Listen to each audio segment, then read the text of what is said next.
Hey, how's it going? Going to share a few stories today that are related to a point that I love. I'd love for you to learn. I'd love for me to learn better and take advantage of better. Um, so let's just go with them. So I got a phone call today. Now, long story short, I got an email from the IRS. That's a letter you don't like to see. If you're not in the United States, the IRS is the central tax authority here in the United States. So they get the money from you one way or the other.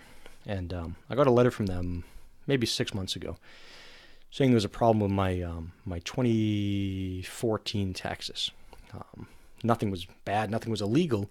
There's just some discrepancies about how I recorded things and how a previous accountant recorded things and what the IRS expected to see. So this scary letter said, "You owe us a lot of money, 5 digits worth of money, and plus a fine, a pretty hefty fine, a 4 digit fine."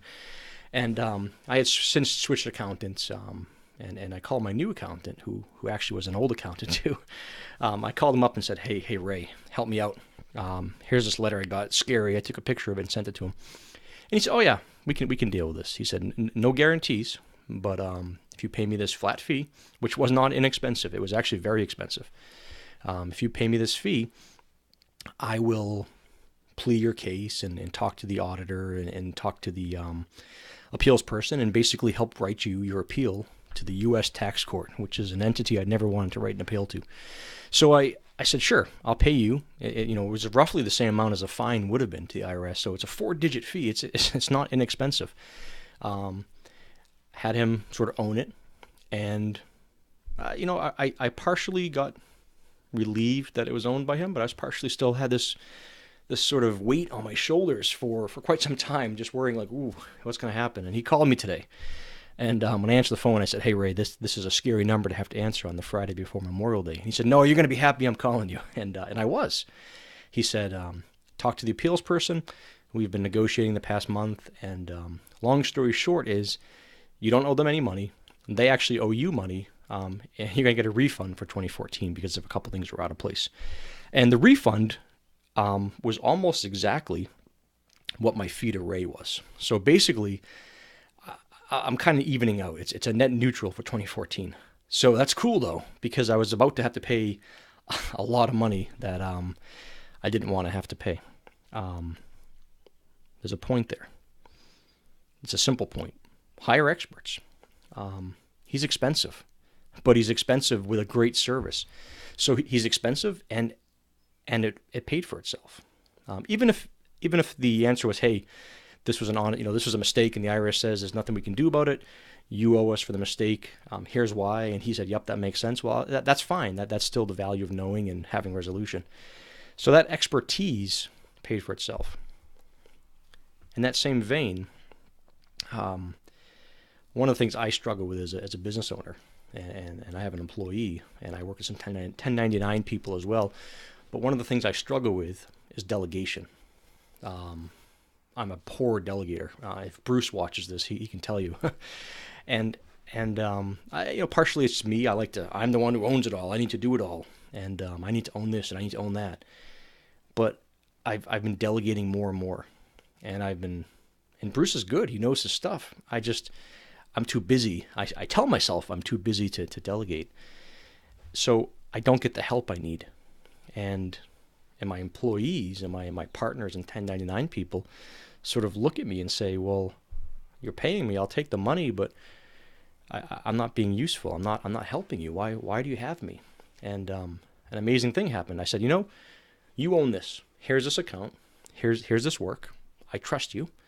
If there's something you don't understand because Mike has his set ways and I have my processes, and I don't have any documentation for my employees, call me. We'll do a WebEx. We'll meet together in person. He lives 10 miles down the road, and we'll work it out." And an amazing thing happened.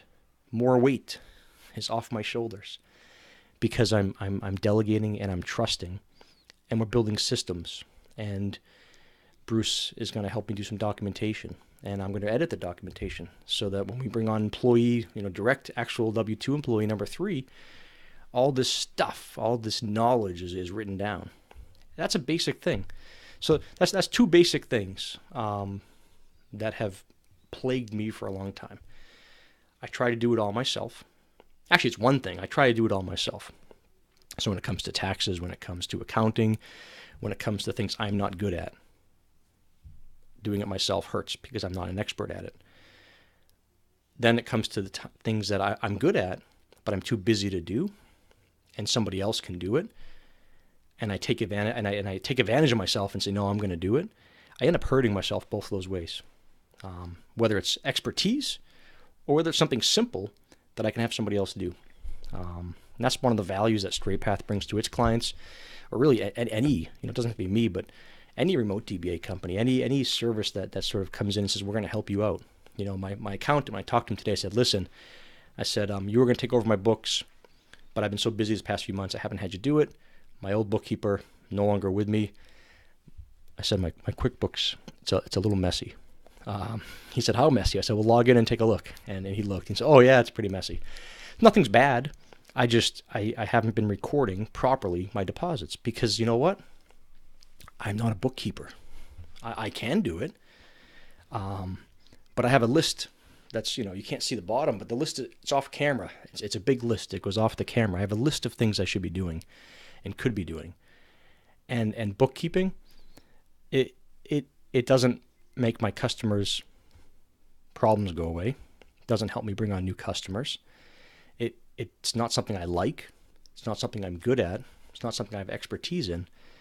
So Ray said, listen, you do what you want to do this weekend, do some edits and some tweaks, and let's just start the relationship Monday. Let my guy take over your book. So he has his own employees because he discovered what I discovered a long time ago, which is he can't be everything. And bookkeeping for an accountant is a simple thing.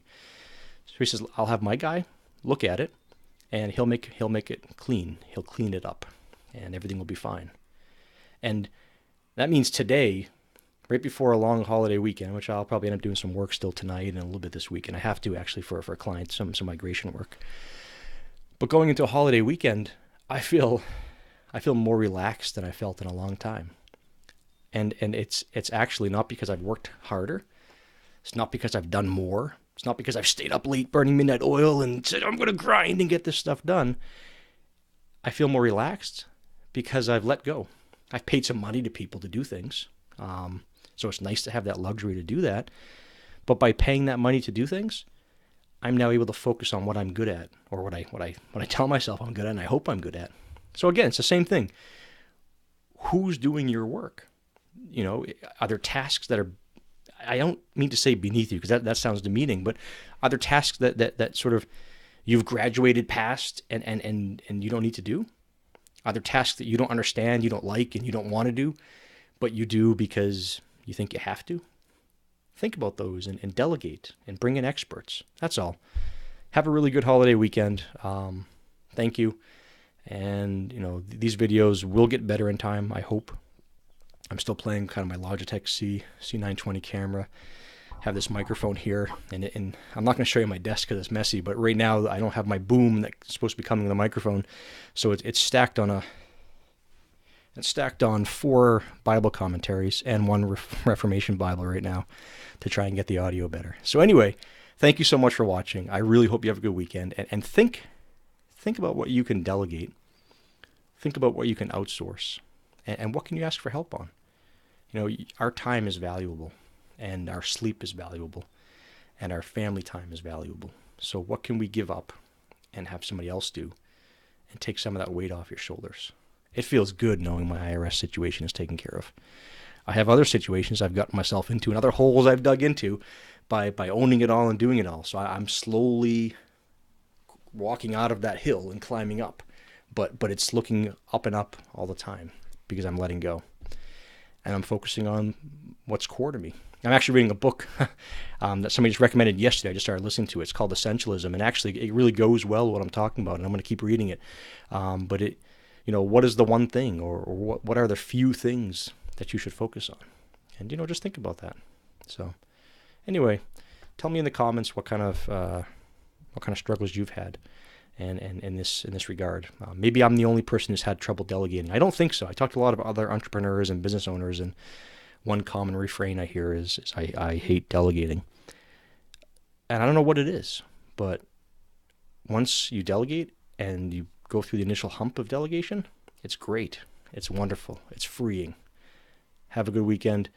Enjoy yourself. I'm going to try and post some more. I'm going to try and just keep doing this. Even though this is kind of corny for a format, I'm going to try and keep doing this every day. This is already too long, though, so I'm going to stop recording. Thanks. Bye.